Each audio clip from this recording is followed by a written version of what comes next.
عندنا هوي نشمي، احنا ما مكسورين. تفتهموننا لا؟ اذا هذا الحج كله تتمطلعين به قولوا لي يا ابن الحجك مو صحيح.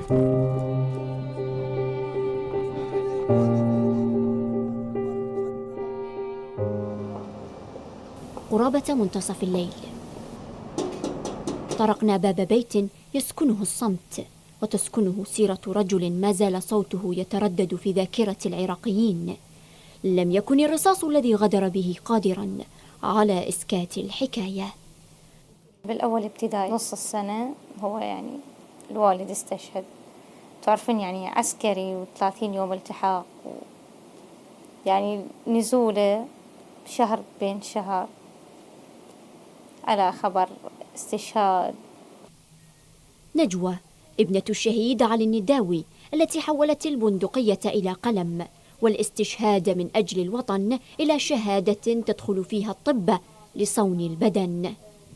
أريد تهزوها لهذا المكان هز. هذول تقول هذول هنا يولوا كيفوا معنوياتهم استرتفعت بيكم. العقيد الذي تقاسم الموت مع جنوده أورث نجوى خصاله حين ترى أن كل أبناء الشهداء والمتفوقين يستحقون التكريم والاحتفاء نفسه. وأكو هواية أعلى من عندي يستحقون التكريمات من الكل يعني للأمانة. بنفس الوقت هم أيضا يعني فخر للعراق حاصلين على هيك معدلات.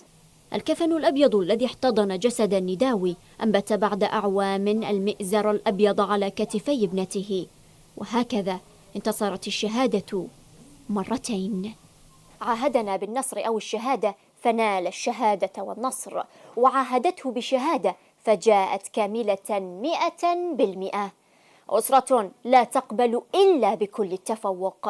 الشهيد النداوي صار رمزا وطنيا حقيقيا، فانتظرت ابنته سنين حتى ترسل له ما زرعه بدمه، شهادة علمية تطرز شهادته الوطنية.